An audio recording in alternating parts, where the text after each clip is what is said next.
What is up mga kapitbahay, no? Welcome back na naman dito sa channel natin. Okay, so for today's video mga kapitbahay, ituturo ko sa inyo kung paano mag-basic configure ito. Ayan, TP-Link Umada.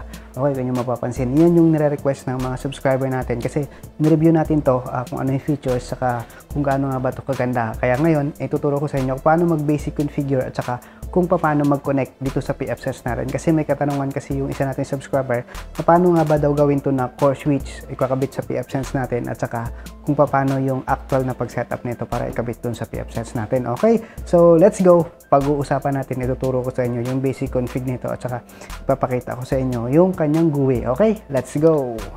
Ayan mga kapitbahay, so ito na nga yung actual switch natin. Okay, so ito yung ating TP-Link Umada.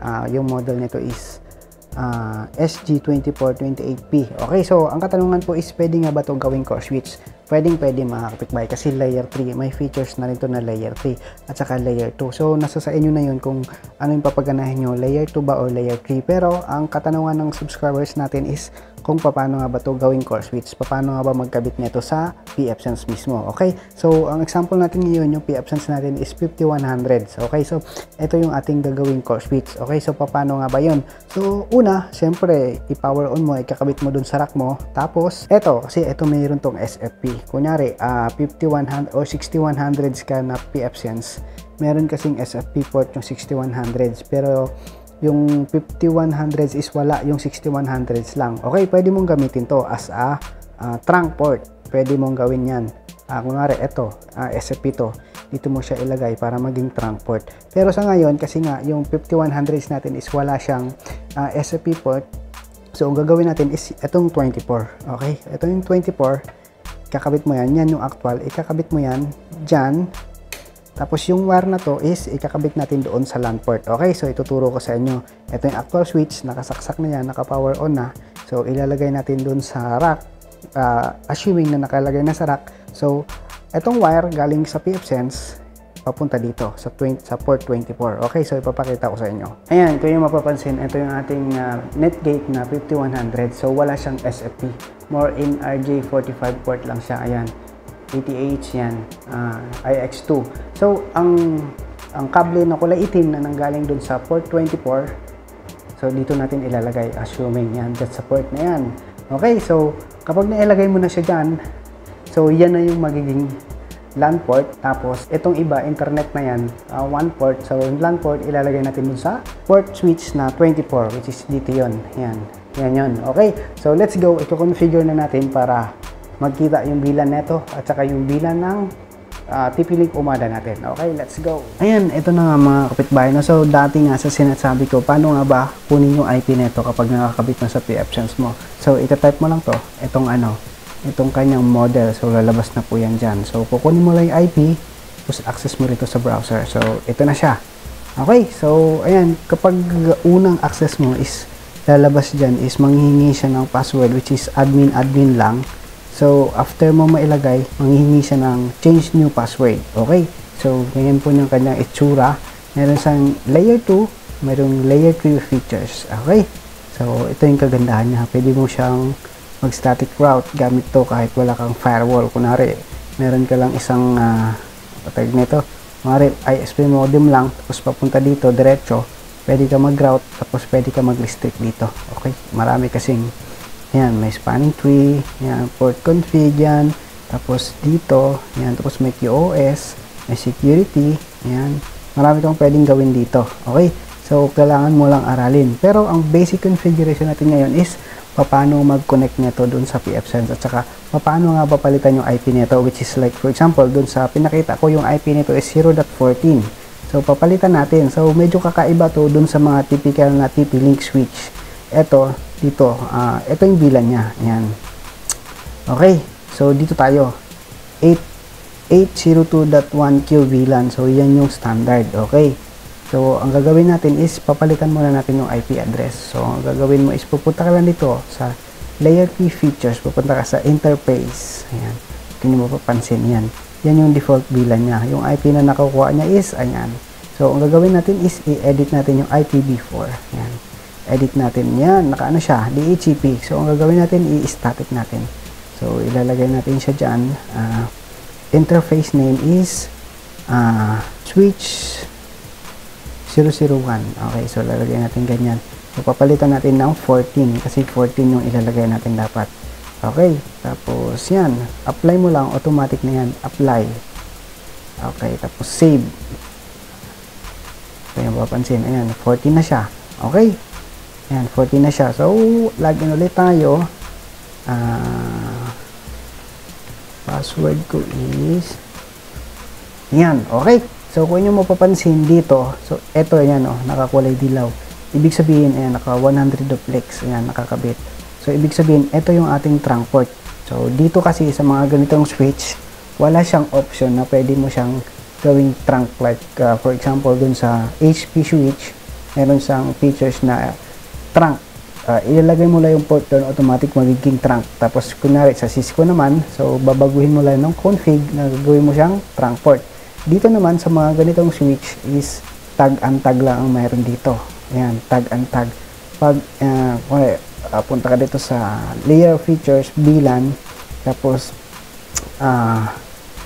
punta ka dyan, tapos port config, ayan, i-edit mo lang yan, kumari, itong one na to, details, ayan, nakalagay, system VLAN, so, ibig sabihin, naka-VLAN 1, so, i-edit lang natin yan mamaya, para, so, ang unang gawin muna natin is, gagawa muna tayo ng, VLAN, so, for example, ang VLAN natin is, ito pala port config, gagawa tayo ng VLAN dito sa VLAN, punta ka lang dyan, pwede rin ito sa layer 3 yan, routing yan, dito tayo sa layer 2 features, VLAN 802.1q, click mo lang yan, tapos add ka ng VLAN, so ang ilalagay natin is VLAN 15, tapos voice, yan, lalagay natin yan, voice, tapos ilalagay natin dito yung port na gusto natin isama. So, ang ilalagay natin is from 9 to 16. 9 to 16. So, click mo lang yan. 9 to yan, click lang natin yan. 9 to 16. Tapos, i-create natin. Okay? So, kung nyo mapapansin, yan yung member niya. Okay? So, paano nga ba ang gagawin natin yan? Ganun lang kadali kung paano mag-create ng VLAN. Tapos, ang gagawin natin is, after mo mag-create yung VLAN na to, okay, kung nyo mapapansin, ang port 24 natin is, yan yung ating trunk port. So, ang port 24 is, nakapaloob siya dito sa ating VLAN 1. Okay, ayan. So, member pa lahat siya ng VLAN 1, yung port 24. Ayan, kung nyo mapapansin. So, ang gagawin natin is, tatanggalin natin pala dito si 9 to 16. Ayan. Yan, kung nyo mapapansin. Kasi nga, member na siya nun. Tatanggalin natin siya dyan. So, ang member ni 15 is 9 to 16. Ang member naman ni, ni VLAN 1 is 1 to 8 tapos 17 to 28 dahil nga nilipat natin dito. Okay?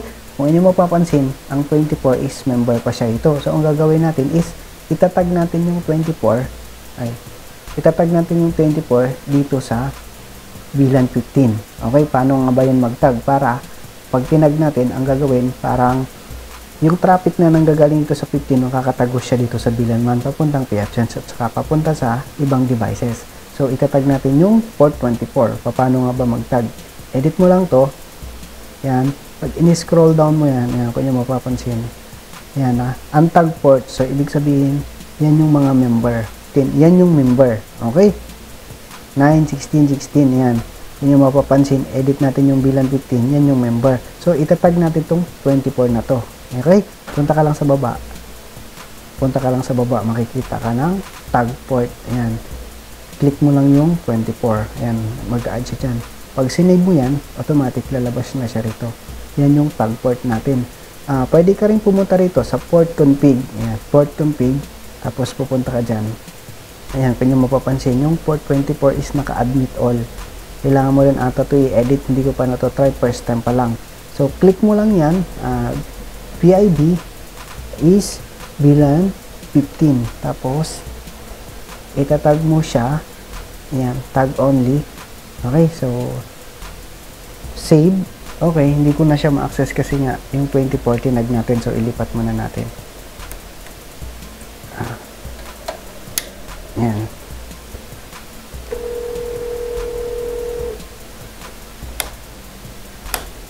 Ayan, kung yung mapapansin is kapag pumunta tayo dito sa bilan ulit, ayan, 8.q, ayan, nakalagay is nakatag 924. Tapos kapag pumunta ka sa port config, yung status niya is bilan 15, nakatag only.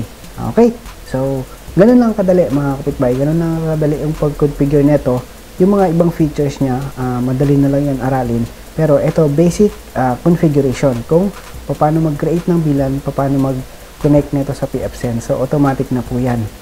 Yung ating port, ayan, yung port 24 is naka-trunk port, which is dapat kapag nagbilan ka, yung port 24 na yun, dapat nakatag yun lahat sa kinreate mong bilan para makatagos. Kasi nga, parang magiging trunk port siya. Kasi kung hindi mo yung tinag dito, hindi yun makakatagos yung traffic.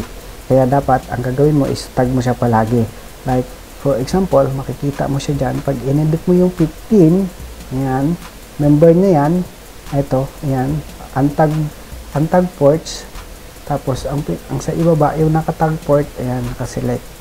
Tapos, punta ka dito sa port config. Ayan, edit mo lang. Click mo lang. Tapos, lagay mo lang dyan yung type, tag only. Tapos, yung kung saang bilan. Okay?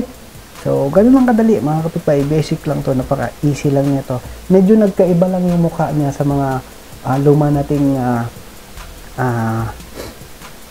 hindi pala, yung mga luma kasi natin D-Link. So magkaiba lang sila pero almost the same lang, tag and tag. Iba lang yung mukha. Okay? So ayan. So sana may naintindihan kayo. Sana alam niyo na kung paano. Napaka-basic lang i-config nito mga kapitbahay. Sobrang easy. Okay? Yan. Unahin mo lang is palitan mo yung IP dito sa layer 3 interface. Punta ka lang sa interface. Edit mo lang yan. Lagyan mo pangalan. Tapos i-connect mo na sa pfSense mo, tapos create ka lang ng bilan dito. Yan, tapos pag create ka ng bilan, i-assign mo lang yung mga port, tapos itag mo sa lahat ng bilan ang pinaka-trunk port mo. Okay? So, maraming salamat. God bless and peace. Sana may naintindihan kayo. Kung mayroon kayong mga comment down below. Huwag kayong mahiya. Kaya, God bless. Thank you so much and peace. Thank you so much for everyone para sa support dito sa YouTube channel natin. Okay? Thank you. Sana may natutunan kayo. Kung natutunan nyo or meron pa yung natutunan, don't forget to hit that subscribe, like, and share para masaya. Okay? Bye-bye!